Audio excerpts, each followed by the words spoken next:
Psalm 7 opens with a mysterious sentence. A literal translation of the Hebrew introduction here would be a shigeon of David, which he sang to Yahweh concerning the words of Cush, who's that? A Benjamite. Now, it seems that Cush is making life miserable for David through his words. He's making accusations and saying slanderous things. This is an attempted character assassination by this man, Cush. Now, knowing that we're dealing in the realm of words, we might think that what David says here is extreme. But why does he get so upset here? Why does he invoke God's justice so seriously? It doesn't seem like David's in any physical danger from Cush, and yet he responds to this attack with such urgency that you would think that Cush were at his door with an army by his side. I listened to a podcast a while ago about the importance of reputation, and it told the story of a woman who became famous on Facebook. That dates the story, doesn't it? It was a while ago. She became famous by posting pictures on Facebook that were supposed to be funny.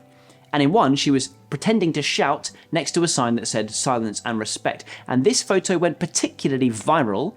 And the reason is because the sign was at a military cemetery, and thousands of people thought that this woman was simply disrespecting those who lost their lives defending her country. And so rather than seeing it as a foolish joke, they saw this picture embodying society's problems. And so people flooded this poor woman's social media with literal death threats. They found and hounded her employer, managing to get her fired. Camera crews turned up at her door, and even years later, this woman lived in constant fear of her new employers discovering her past and causing her to get fired again. Now, the point of the podcast was that reputation follows you, and it really matters. The Bible speaks about this truth as well. On several occasions, it says that a good name, literally reputation, is greater than gold. When your friends talk about you, they have a picture of you in their mind as they speak, and that picture is based not on the real you standing in front of them, but on your reputation with them. The words of Cush here are like weapons wielded against David, and they're lies and false accusations. And worse than a physical fight, David can't really defend himself. He can't stop these lies from spreading. What is the best thing to do in a helpless situation? Lord, my God, I take refuge in you. Save and deliver me from all who pursue me, for they will tear me apart like a lion and rip me to pieces with no one to rescue me. David goes to God. And that is the very best place to turn. The words of Cush will not literally tear David apart, but metaphorically they will. They will destroy him. And if rumors and lies about David take hold in people's minds, they will not trust David as their king, they will not follow him, and they will not listen to him. David does not want people to think that he is better than he is. He has been lied against, and he's been slandered, and he's innocent of what's been said. So he says, Lord my God, if I have done this, whatever the rumours and lies are about, if I have done this, and there is guilt on my hands, if I have repaid my ally with evil, or without cause have robbed my foe, then let my enemy pursue and overtake me. Let him trample my life to the ground and make me sleep in the dust. That is a bold thing to say, isn't it?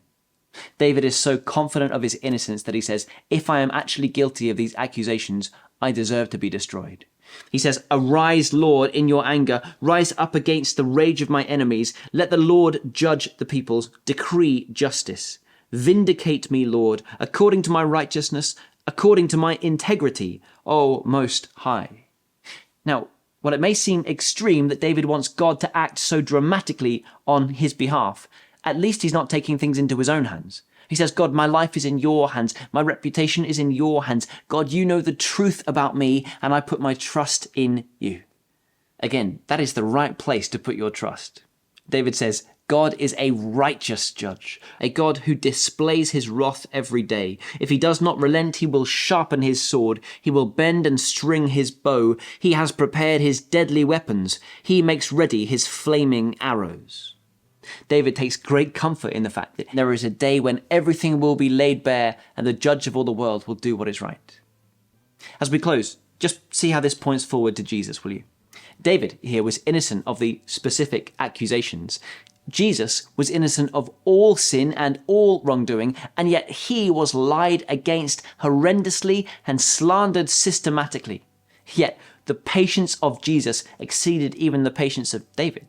David here did not strike out against his enemies, and Jesus, even as they flung insults against him, hung upon the cross and prayed for their forgiveness.